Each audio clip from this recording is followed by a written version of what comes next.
लोकशाहीचा बुलंद आवाज, रिपब्लिकन वार्ता महाराष्ट्र। शहीद चाट भगतसिंग शासकीय औद्योगिक प्रशिक्षण संस्था नांदगाव येथे दिनांक 26 जुलै 2025 रोजी शनिवारी कारगिल विजय दिन मोठ्या अभिमानाने आणि देशभक्तीपूर्वक साजरा करण्यात आला।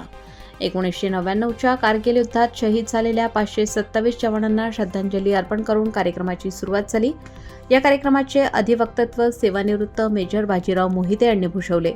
विशेष उल्लेखनीय म्हणजे वीरपत्नी सौ मनीषा मोहिते यांचा यावेळी संस्थेच्या वतीने सन्मान करण्यात आला। कार्यक्रमावेळी व्यासपीठावर सेवानिवृत्त मेजर नानासाहेब काकळीच, बाळासाहेब सोनस, जगधने, पवार, बागुल, बोरसे, श्री बच्छाव तसेच गटनिर्देशक श्री निकम सर उपस्थित होते। सूत्रसंचालनाची जबाबदारी श्री अरुण मढवी यांनी समर्थपणे पार पाडली। यावेळी भाषणात मेजर नानासाहेब काकळीच यांनी युद्धातील थरारक आणि प्रेरणादायक प्रसंगांची जिवंत चित्रे उपस्थितांसमोर मांडली।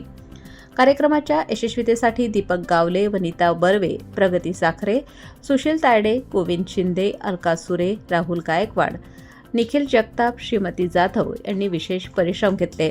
कार्यक्रमाची सांगता राष्ट्रगीताने झाली। मनीषा संजय मोहिते यांचे पती 2 फेब्रुवारी 2024 रोजी लेह लडाख येथे हिमस्खलनामध्ये ऑपरेशन करत असताना शहीद झाले। त्या देखील आपले विनंतीस मानून या ठिकाणी उपस्थित झाला, त्याबद्दल त्यांचे देखील खूप खूप स्वागत।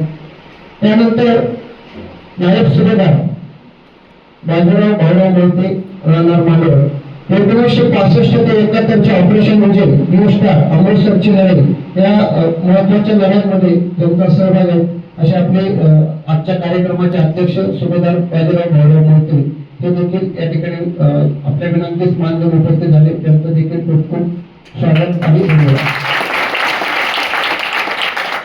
त्यानंतर नांदगाव येथील सुपुत्र ऑपरेशन विजय कारगिल कोटी पराक्रम या युद्धात सहभाग असलेले आपले हवालदार बाळासाहेब सोनस यांचे देखील खूप खूप स्वागत। त्यानंतर नांदगाव येथील सुपुत्र अध्यक्ष माजी सैनिक संघटना नांदगाव यांनी ऑपरेशन विजय कोटी पराक्रम व कारगिल युद्धात सहभाग घेतला असे हवालदार नानासाहेब काकळे सर हे देखील या सर्व मान्यवरांनी आपल्या विनंतीस मान देऊन रिपब्लिकन वार्ता महाराष्ट्र न्यूजसाठी नांदगाव प्रतिनिधी Muktaram Bagul, Nashik. Subscribe now and press the bell icon. Never miss an update.